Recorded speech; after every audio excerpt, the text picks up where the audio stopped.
সেলিমা রহমান। উপস্থিত আছেন বিএনপির চেয়ারপারসন উপদেষ্টা কাউন্সিলের সম্মানিত সদস্য বিশিষ্ট রাজনীতিবিদ অ্যাডভোকেট সৈয়দ মোয়াজ্জেম হোসেন যুব অ্যাম্বাসেডর হিসাবে যোগদান করেছিলেন। উনি হলেন স্কুল অফ লিডারশিপের সম্মানিত ফাউন্ডার প্রেসিডেন্ট জনাব ডক্টর নয়ন বাঙালি।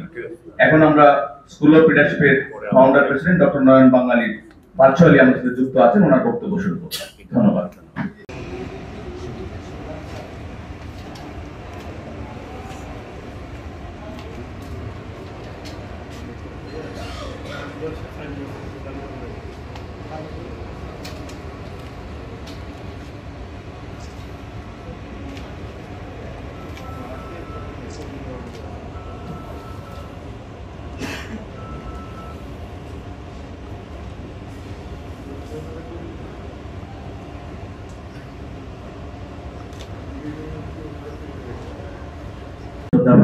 সভাপতি বাংলাদেশের বিশিষ্ট আইনজীবী ব্যারিস্টার মঈন ফিরোজী, পূর্বে যে সার্বিক অবস্থা পরিস্থিতি উত্তরণের জন্য আমাদের কি কি করণীয় সেই বিষয়ে আপনাদের আলোচনা, আমরা কি কি মতামত দিই বা আমাদের কি পরিকল্পনা সেই বিষয় নিয়ে আজকে আপনারা চুলচে আলোচনা করবেন।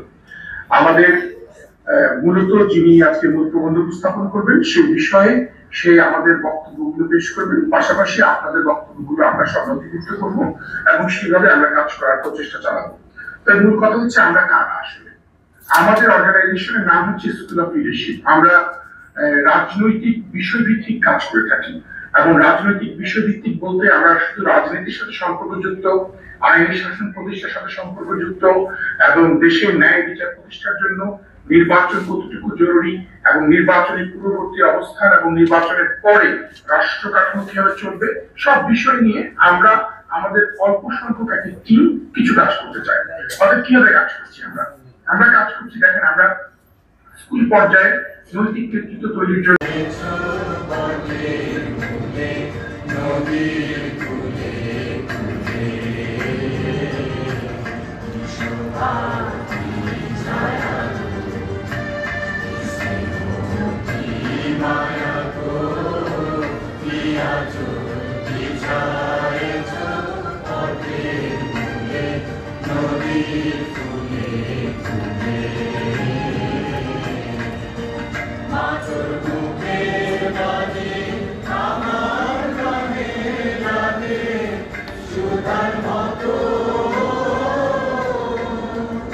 আমাদের সঙ্গে আছেন শিক্ষাবিদ, আইনজীবী, চিকিৎসক সহ বিভিন্ন শ্রেণী পেশার রিপ্রেজেন্টেটিভ আজকের এখানে সংলাপে অংশগ্রহণ করছেন। আপনারা জানেন আমাদের একটি স্বেচ্ছাসেবী সংগঠন। এই সংগঠন থেকে আমরা মূলত লিডারশিপ এবং নৈতিক শিক্ষা ডেভেলপমেন্টের জন্য আমরা কাজ করি। আমাদের যে কয়েকটি উইং রয়েছে, আমাদের একটি পলিটিক্যাল উইং, যেখানে আমরা পলিটিক্যাল ট্রেনিং প্রোগ্রাম করে থাকি। আমাদের স্কুল লেভেলে নৈতিক শিক্ষার জন্য কার্যক্রম আছে। আমরা ন্যাশনাল লেভেলে বিভিন্ন জাতীয় গুরুত্বপূর্ণ ইস্যুতে সংলাপের আয়োজন করে থাকি এবং আমরা স্কুল অফ লিডারশিপ থেকে আজকেই আমাদের যে রিসার্চ উইং সোল পলিসি অ্যান্ড রিসার্চ কাউন্সিলের যাত্রা আনুষ্ঠানিকভাবে শুরু করছে।